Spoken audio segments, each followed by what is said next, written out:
मेरी बेटी ने मुझे अपने घर पर अपने मदद के लिए बुलाया था। जैसे ही मैं उसके घर पहुंची, दामाद ने मेरी स्वागत सत्कार शुरू कर दिया। एक बार तो आधी रात को दामाद अचानक मेरे कमरे में आया। मेरे बगल में आकर उसने मेरी चादर के ऊपर से हाथ फेरते हुए कहा, सासू माँ, आपकी बेटी अब बहुत थकी हुई है, अब वह पुरानी लगने लगी है, अब आप ही मुझे खुश रख सकेंगी। दामाद ने मुझे सांस लेने का भी समय नहीं दिया। वह रात से लेकर सुबह के 3 बजे तक लगातार। नमस्ते दोस्तों, आज की इस कहानी में आपका स्वागत है। मेरा नाम राधिका है और आज मैं आपको अपना और अपनी बेटी की कहानी सुनाने जा रही हूँ, तो दिल को थाम कर सुनिएगा। मेरी बेटी को उसके ऑफिस के काम से घर के कामों के लिए समय नहीं मिल रहा था। एक दिन उसका मुझे फोन आया और उसने कहा, माँ, मुझे घर के कामों में आपकी बहुत जरूरत है, कुछ दिन मेरे पास आओगी क्या? बेटी की चिंता में मैं तुरंत उसके घर चली गई। मुझे देखते ही बेटी से ज्यादा दामाद खुश हो गए। वे मेरी इतनी सेवा सत्कार क्यों कर रहे थे, ये मुझे समझ नहीं आ रहा था। लेकिन दामाद अचानक से बदल गए थे। मुझे देखते ही मेरी बेटी ने मुझे गले लगाया। उसके पीछे दामाद ने भी मुझे गले लगाया। इससे पहले उन्होंने कभी मुझे इस तरह से गले नहीं लगाया था। अचानक उनमें इतना बदलाव कैसे आ गया, ये मेरी समझ में नहीं आया। जब दामाद ने मुझे गले लगाया तो मुझे बहुत शर्म महसूस हुई। मेरी बेटी सरिता ने अपने पति के इस व्यवहार पर ध्यान भी नहीं दिया। जैसे ही मैं बेटी के घर पहुंची, उसने मुझसे कहा कि वह मेरे हाथों से बनी उसकी पसंदीदा सब्जी खाना चाहती है। आते ही मैं फ्रेश होकर बेटी के किचन में चली गई। उस रात दामाद और बेटी दोनों बड़े चाव से खाना खा रहे थे। खाना खत्म होते ही सरिता बोली, माँ, आज आपके हाथ का खाना खाकर बहुत अच्छा लगा। उसके कहने पर दामाद ने भी हामी भरते हुए कहा, मुझे तो ऐसा लग रहा है जैसे बहुत दिनों बाद पेट भरकर खाया हो।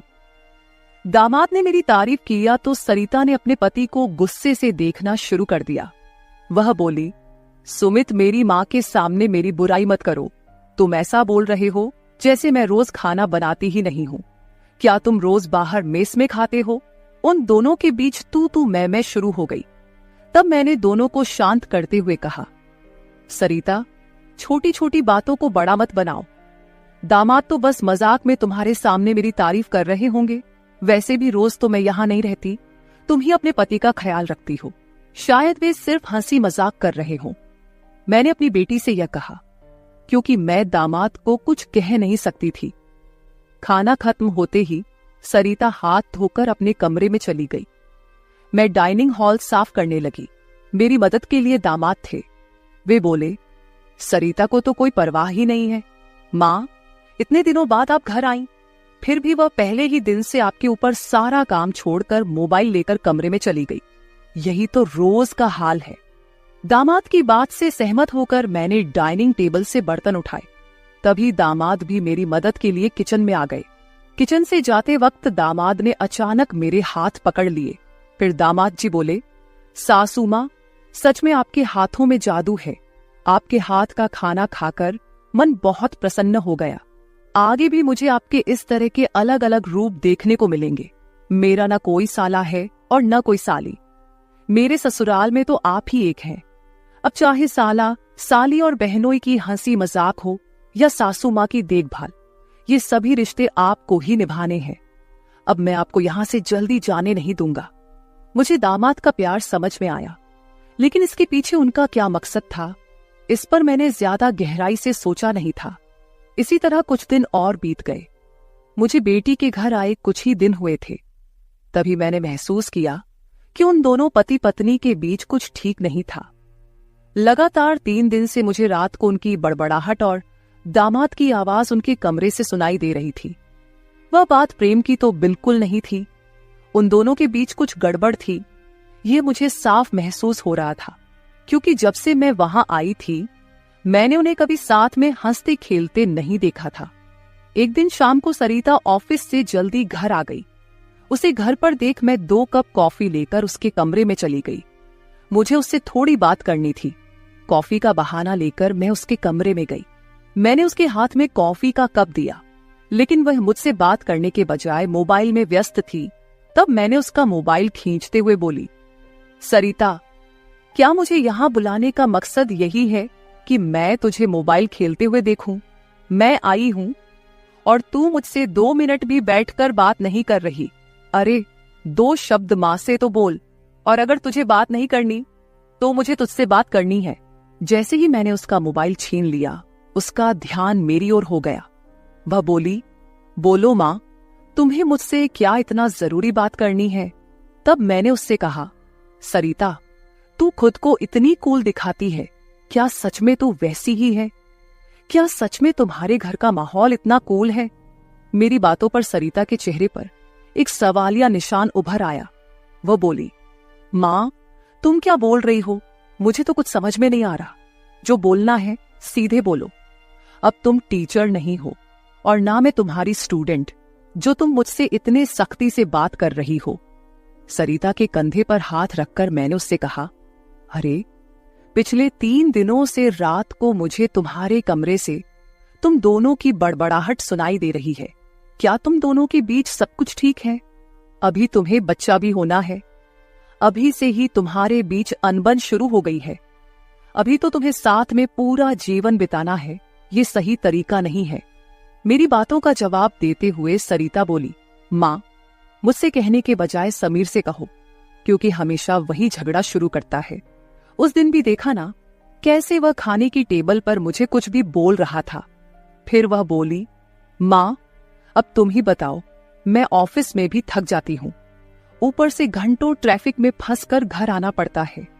अब 3 दिन से तुम घर आई हो तो मुझे थोड़ी राहत मिली है, नहीं तो रोटियां बेलते वक्त भी मेरी आंख लग जाती थी। अब इतनी थकान के बाद भी मैं समीर को कैसे समय दूं? समीर तो कुछ समझने को तैयार ही नहीं है। और वैसे भी तुम्हें यहां बुलाने का आइडिया उसी का था। वह कह रहा था कि सासू मां के आने से तुम्हें भी थोड़ा आराम मिलेगा। तुम यहां आई हो तो उसकी खाने की शिकायतें भी थोड़ी कम हो गई हैं। नहीं तो हर बात में ये ऐसा और वो वैसा ही चलता रहता था। तुम्हें बुलाने से पहले वह कह रहा था कि जब मेरी सासू मां आएंगी तो मैं उनसे सारी ख्वाहिशें पूरी करवाऊंगा। अब तुम्हारे दामाद को तुमसे क्या ख्वाहिशें पूरी करवानी है, ये तुम ही देख लो। उसकी शिकायतों से तो मुझे थोड़ी राहत मिल गई है। सरिता की बातें सुनकर मुझे लगा कि सच में उसे काम से समय नहीं मिल पाता होगा, इसलिए समीर को खाने पीने की परेशानी हो रही होगी, और शायद इसलिए उन्होंने मुझे कुछ दिनों के लिए बुला लिया होगा। लेकिन दामाद को मुझसे और भी ख्वाहिशें पूरी करवानी थीं, इसका मुझे कोई अंदाजा नहीं था। सरिता की बातें सुनकर मुझे लगा कि उनके बीच सामान्य झगड़े हैं जो वे खुद सुलझा लेंगे। इसीलिए आगे मैंने सरिता को और नहीं समझाया। जैसे ही मैं उसके कमरे से बाहर निकली, मुझे दामाद की गाड़ी का आवाज सुनाई दिया। उस दिन समीर भी जल्दी घर आ गए थे। उन्हें घर में देखकर मैंने कहा, आज आप जल्दी आ गए, चलो अच्छा हुआ। आज तुम दोनों बाहर जाकर डिनर कर लो, घर में संभाल लूंगी। उन्हें थोड़ा बाहर घूमने फिरने का मौका मिलेगा, इसलिए मैंने उन्हें डिनर के लिए बाहर जाने को कहा। लेकिन दामाद ने कहा, सासू मां, होटल जाने की जरूरत नहीं है। आज मेरे बॉस का 50वां जन्मदिन है।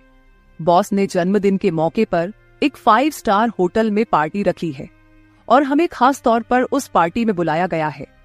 समीर की बात सुनकर मैंने कहा, अरे वाह, तो फिर तुम दोनों जल्दी से अच्छे से तैयार हो जाओ और साथ में पार्टी में जाओ। तब दामाद जी बोले, सासू मां, हम दोनों अकेले नहीं जाएंगे। बॉस ने पूरे परिवार को बुलाया है और आप भी हमारे परिवार हैं, इसलिए आप भी हमारे साथ चलो। तब सरिता भी मुझसे जिद करने लगी। उसने कहा, मां, घर पर तुम अकेले बैठी क्या करोगी? तुम भी हमारे साथ चलो, तुम्हें भी अच्छा लगेगा। एक तो जब से तुम यहाँ आई हो, मैं तुम्हें कहीं बाहर घुमाने भी नहीं ले जा पाई। मैं छुट्टी लूंगी तो लूंगी, पर अभी तो तुम हमारे साथ बाहर चलो, कम से कम तुम्हारा भी मन थोड़ा हल्का हो जाएगा। उन दोनों का इतना जोर बढ़ गया कि मुझे भी उनके साथ जाने के लिए तैयार होना पड़ा। मैं हमेशा कहीं भी जाती थी तो अपने साथ 1-2 पार्टी वियर कपड़े रखती थी। इस बार भी मैंने पिंक रंग की नेट वाली साड़ी साथ रखी थी। मैंने वही साड़ी पहनकर अच्छे से तैयार होकर कमरे से बाहर आई। जैसे ही मैं बाहर आई, दामाद मुझे लगातार देखने लगे। वो मुझे ऊपर से नीचे तक नजर फेरने लगे। उन्होंने कहा, आज आपको सासू माँ कहने में मुझे शर्म आ रही है, क्योंकि आप किसी भी तरह से उम्रदराज नहीं लग रही हैं। आज तो आप किसी हीरोइन से कम नहीं लग रही हैं। दामाद की बातों पर मुस्कुराते हुए मैं बाहर गाड़ी के पास चली गई। कुछ देर बाद घर को लॉक करके बेटी और दामाद भी बाहर आ गए।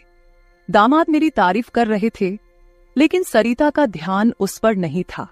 लेकिन जैसे ही पार्टी में गए और दामाद के बॉस हमारे पास आए, उन्होंने मुझे देखकर समीर से कहा, समीर, तुम्हारी साली तो बहुत ही सुंदर है।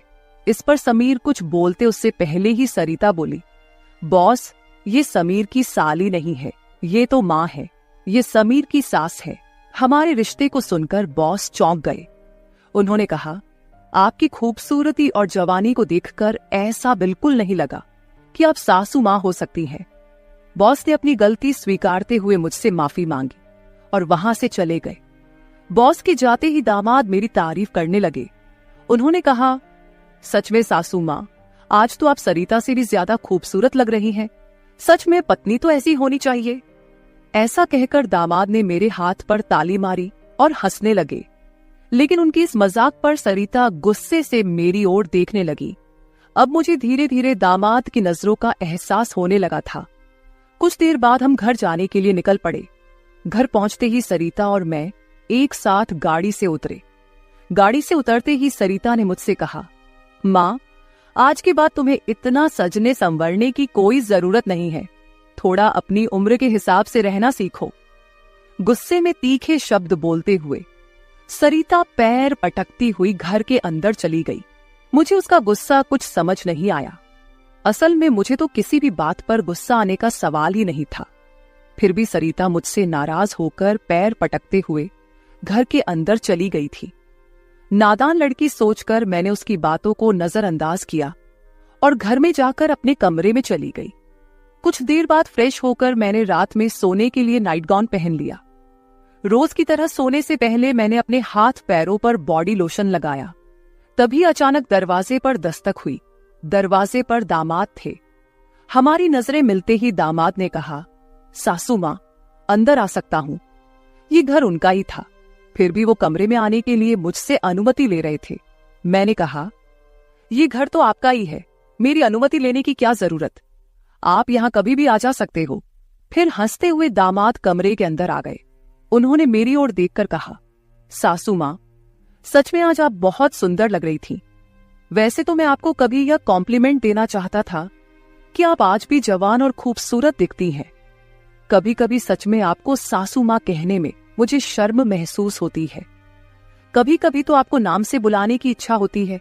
सच में आप सरिता की बहन जैसी लगती हैं। बाहर कुछ समय पहले सरिता ने जो गुस्से में आपको कहा, वह सब मैंने सुना। उसकी बातों पर ध्यान मत दीजिए। और हाँ, एक जरूरी बात यह है कि सरिता की बातों को दिल पर लेकर आप अपना रहन सहन बिल्कुल मत बदलिए। आप जैसी हैं बहुत अच्छी हैं। दामाद के मुंह से अपनी तारीफ सुनकर मेरे मन में लड्डू फूटने लगे। अगर 45 साल की किसी महिला की तुलना 21 साल की जवान लड़की से की जा रही हो, तो जाहिर है वह महिला खुश होगी ही। उस समय मेरे साथ भी वैसा ही हुआ था। दामाद की प्रशंसा पर मैं शर्मा गई थी। उस दिन के बाद दामाद की हदें बढ़ने लगी। 4 दिन बाद मुझे अपनी बेटी के कमरे से उनकी बहस की आवाजें सुनाई दी। मैं अपने कमरे से बाहर झांकते हुए वह सब सुन रही थी। तभी दामाद कमरे से बाहर आते दिखे। दामाद को बाहर आते देख मैं जल्दी से अपने कमरे में चली गई। मैं कमरे की लाइट बंद करने ही वाली थी कि समीर मेरे कमरे में आ गया। वो काफी गुस्से में लग रहा था। मैंने उसे एक गिलास पानी दिया और पूछा, सब ठीक तो है ना? इस पर दामाद बोले, सासू माँ, आपकी बेटी और आप में कितना फर्क है। शादी के बाद पति से कैसा व्यवहार करना चाहिए, उसे कैसे खुश रखना चाहिए, आपने सरिता को कुछ भी नहीं सिखाया। जब भी मैं उसके पास जाता हूं, वह मुझसे एक ही बात कहती है कि मैं बहुत थक गई हूं। आपकी बेटी अब पूरी तरह बूढ़ी दिखने लगी है। उसके सामने आप जवान लगती हैं। कहां आपकी जवानी और कहां सरिता की समय से पहले आई बुढ़ापा। मैंने शांत रहकर समीर की सारी बातें चुपचाप सुनी। उनकी बातें खत्म होते ही मैंने उसे समझाते कहा, दामाद जी, आप गुस्सा मत कीजिए। सरिता अपने ऑफिस के काम में पूरी तरह थक जाती है, इसलिए वह थोड़ी परेशान हो गई है।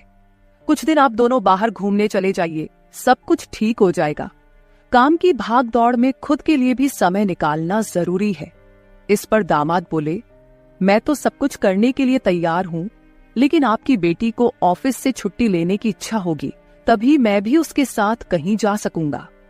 मैंने फिर से दामाद को समझाया और उनके हाथ में पानी का गिलास दिया।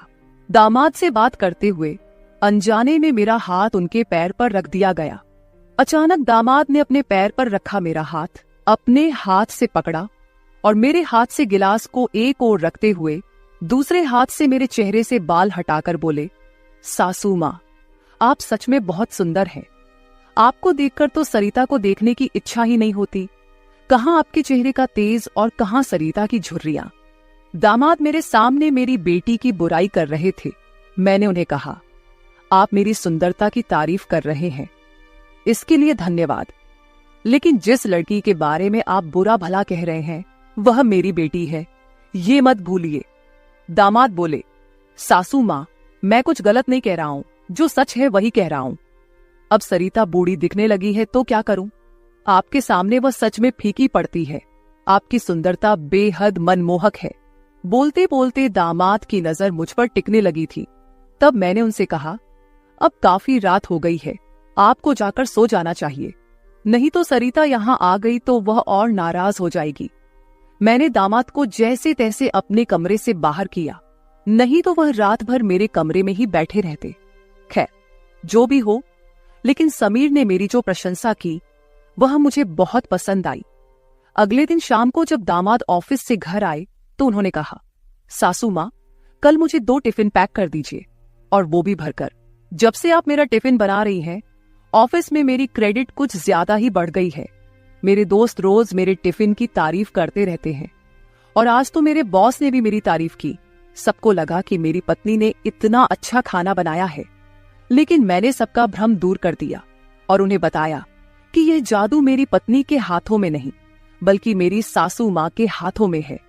कल मेरे बॉस ने आपसे टिफिन मांगा है, और हाँ, टिफिन के साथ आप भी अच्छे से तैयार रहिएगा, क्योंकि बॉस ने आपको भी मिलने के लिए बुलाया है। मेरे दोस्तों को भी आपसे मिलने की इच्छा है। दामाद मेरी तारीफों के पुल बांध रहे थे, तभी सरिता वहीं बैठी थी। बातें करके समीर डाइनिंग हॉल से बाहर चले गए। मैं भी किचन में रात का खाना बनाने जाने लगी। तभी सरिता ने कहा, माँ, तुम्हें अपने दामाद के सामने ज्यादा कूल बनने की कोशिश नहीं करनी चाहिए।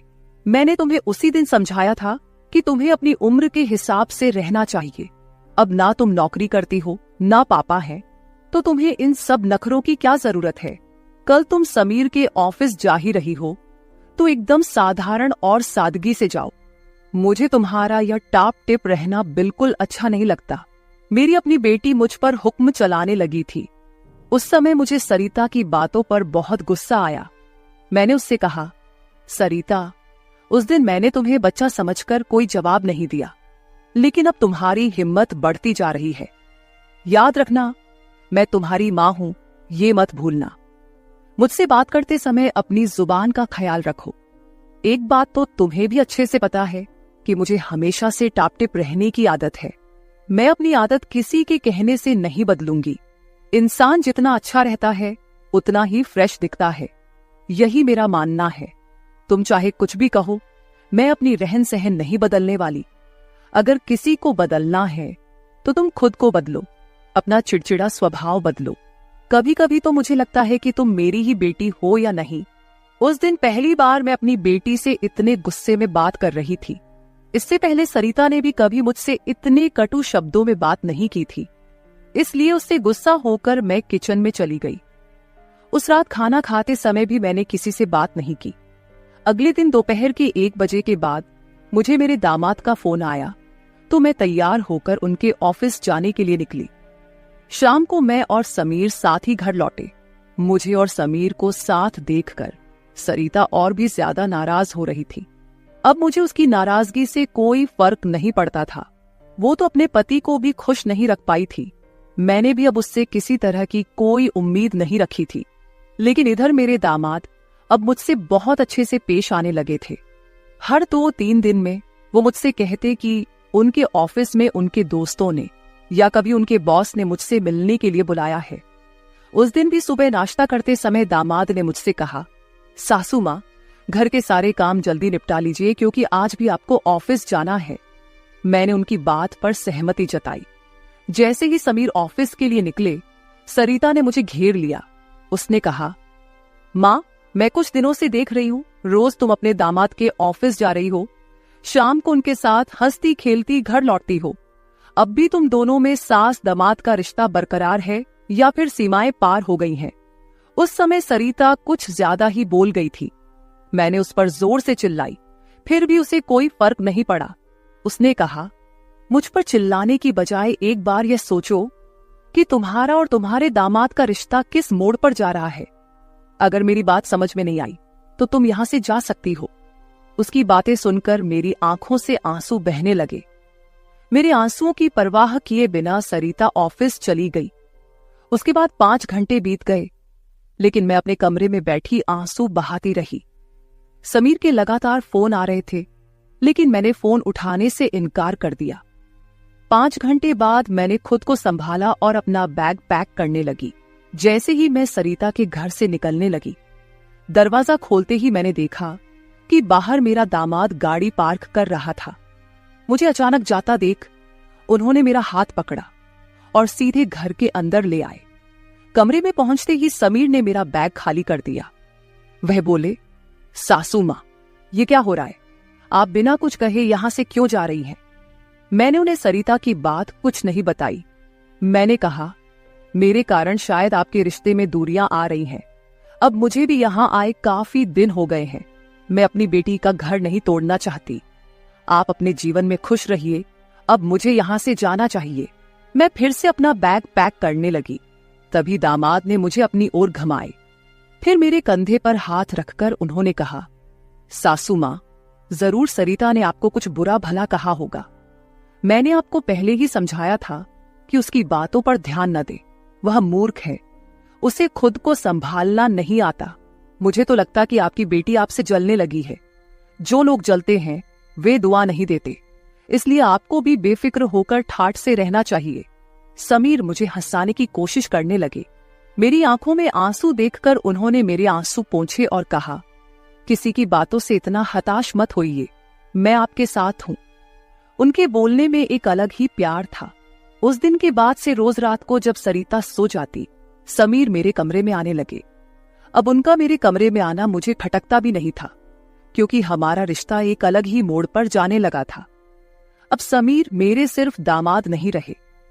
4-5 दिन से समीर मेरे कमरे में आ रहे थे। कुछ दिन बाद अचानक मेरे मन में ख्याल आया कि अगर सरिता को यह सब पता चल गया तो, इसलिए मैं समीर के सामने यह सवाल रखी। मैंने कहा, समीर, तुम रोज रात को सरिता की नजरों से छुपकर मेरे कमरे में आते हो, लेकिन क्या तुम पक्का करते हो कि वह गहरी नींद में होती है? अगर तुम्हारी लापरवाही के कारण सरिता अचानक मेरे कमरे में आ गई और उसने यह सब देख लिया तो क्या होगा? इस पर समीर ने कहा, सासू मां, कभी न कभी हमें इस स्थिति का सामना करना ही होगा। जो काम मेरी पत्नी को करना चाहिए था वह आपने किया, इसमें आपकी क्या गलती है? उसे वक्त रहते सब कुछ समझना चाहिए था। अब वक्त उसके हाथ से निकल गया है। आप ज्यादा चिंता मत कीजिए, नहीं तो आपके चेहरे पर भी झुर्रियां आने लगेंगी। आप चिंता मत करें, बस सरिता के सामने इस रिश्ते को स्वीकार करने का साहस रखिए। हम दोनों बात कर ही रहे थे कि अचानक सरिता कमरे में आ गई। मैंने उसका नाम लिया ही था कि वह वहां मौजूद हो गई थी। हम दोनों सास और दामाद एक दूसरे को देखने लगे। सरिता तो हमें साथ देखकर हमारी ओर बस देखती ही रह गई थी। उसने कहा, मुझे तुम दोनों पर पहले ही शक हो गया था। समीर, तुम्हें क्या लगा कि तुम रोज रात को मुझे चकमा देकर जाते हो और मुझे इसका बिल्कुल पता नहीं चलता? मैं तो बस मौके का इंतजार कर रही थी, क्योंकि मुझे तुम दोनों को रंगे हाथ पकड़ना था। अब तो मैंने तुम्हारी सारी बातें रिकॉर्ड कर ली हैं और तुम्हें इस हालत में भी देख लिया है। सरिता बोल ही रही थी कि तभी समीर का फोन बजा। उसने मेरा हाथ छोड़ दिया और कमरे से बाहर चला गया। थोड़ी देर पहले जब वह मुझे समझा रहा था तो उसने मेरा हाथ पकड़ रखा था। कुछ ही मिनटों बाद वह एक शख्स को लेकर कमरे में वापस आया। वह तीसरा शख्स और कोई नहीं बल्कि समीर का बॉस था। उसे आधी रात को घर में देखकर सरिता चौंक गई। उसने बॉस की ओर देखकर कहा, आप इस समय यहां कैसे? बॉस आश्चर्यचकित होकर सरिता को देख रहे थे। तब सरिता बोली, आप यहां क्यों आए हैं ये तो मुझे नहीं पता, पर मुझे अब एक गवाह मिल गया है। वह बॉस के सामने मेरे और मेरे दामाद के रिश्ते के बारे में बकवास करने लगी। तभी समीर के बॉस यानी रघुवीर जी सरिता की ओर देखकर बोले, सरिता, तुम यह क्या बकवास कर रही हो? तुम्हें पता है तुम अपनी माँ और अपने पति के बारे में क्या कह रही हो? अब तो सरिता और भी ज्यादा बकवास करने लगी। तभी समीर उस पर चिल्लाया। उसने कहा, मैं अभी तक सब सुन रहा था। मुझे पता था कि तुम समझदार नहीं हो, इसलिए मैंने तुम्हें कुछ नहीं बताया, लेकिन अब तुम बॉस के सामने कुछ भी बकवास करने लगी हो। शायद अब तुम्हें सच बताने का समय आ गया है। मैं समीर को शांत रहने के लिए कह रही थी, लेकिन उसने मेरी एक न सुनी। वह बोला, माँ, अब और कितने दिन आप यह सब बातें छुपाकर रखेंगी? इस तरह मन मारकर जीवन को सुखमय नहीं बनाया जा सकता। जीना है तो खुले दिल से जियो। आपको किसी से डरने की जरूरत नहीं है, क्योंकि आपने कोई अपराध नहीं किया। समीर ने सरिता से कहा, सरिता, पिछले कुछ दिनों से मैं इस कमरे में आ रहा हूं, ये सच है, लेकिन मैं इस कमरे में क्यों आ रहा था, इसका कारण वो नहीं है जो तुम सोच रही हो। इसका असली कारण कुछ और ही है। मैं यहां इसलिए आता था ताकि अपने बॉस को तुम्हारी माँ के कमरे में सुरक्षित छोड़ सकूं। मैं तुम्हारी माँ के साथ नहीं बल्कि मेरे बॉस होते थे। जिस दिन हम बॉस के जन्मदिन की पार्टी में गए थे, उस रात जब हम पार्टी से घर लौटे थे, तो मैंने तुम्हारी माँ को उनके कमरे में रोते हुए देखा था। उसी रात बॉस ने मुझसे तुम्हारी माँ का फोन नंबर भी लिया था। उस रात बॉस बार बार तुम्हारी माँ को फोन कर रहे थे। उस रात जब मैं अचानक तुम्हारी माँ के कमरे में गया, तो मैंने उनके फोन में बॉस के कई मिस्ड कॉल देखे। अगले दिन मैंने बॉस से इस बारे में पूछा, तभी मुझे सच्चाई पता चली। एक समय था जब तुम्हारी माँ और बॉस एक ही कॉलेज में पढ़ते थे। इतना ही नहीं, उन दोनों के बीच प्यार भी था, लेकिन घर वालों के दबाव के कारण वे अपना जीवन एक साथ नहीं बिता सके। पर किस्मत ने 30 साल बाद उन्हें एक बार फिर से आमने सामने खड़ा कर दिया।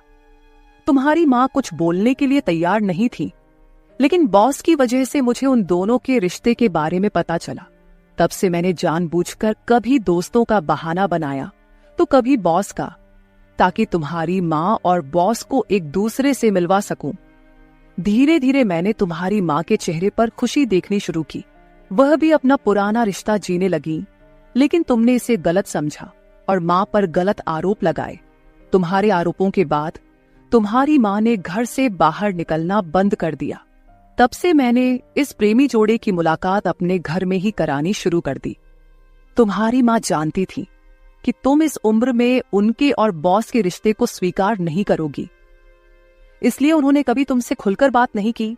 लेकिन अब मुझे लगता है कि उन्हें अपनी जिंदगी का फैसला खुद करने देना चाहिए।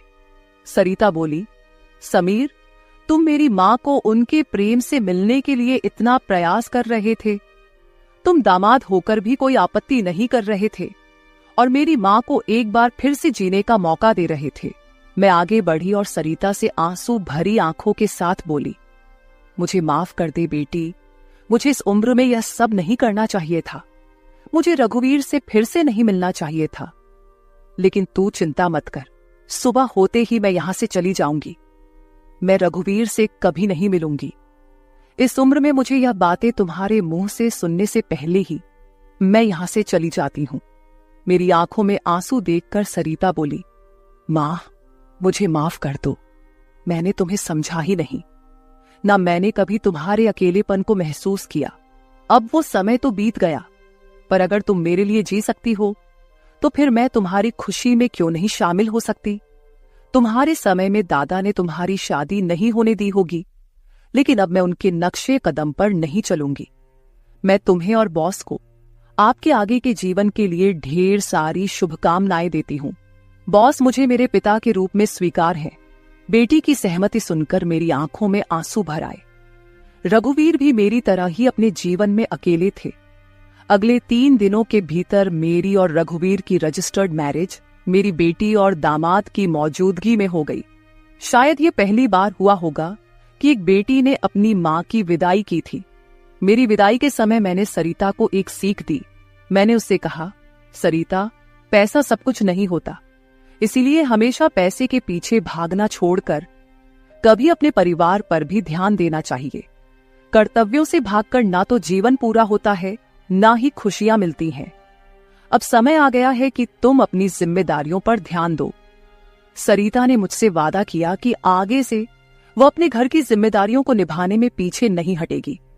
मेरी विदाई होते ही सरिता ने पूरे 20 दिनों की छुट्टी ली। शादी के 2 साल बाद मेरी बेटी और दामाद एक बार फिर हनीमून पर गए। तो दोस्तों, शादी और प्यार की कोई उम्र नहीं होती। जहां दिल मिलते हैं वहीं रिश्ते भी अपने आप बन जाते हैं। बस जरूरत होती है एक दूसरे को समझने की। तो मेरे प्यारे दोस्तों, यह थी हमारी आज की छोटी सी कहानी। आपको ये कहानी कैसी लगी कमेंट करके जरूर बताएं।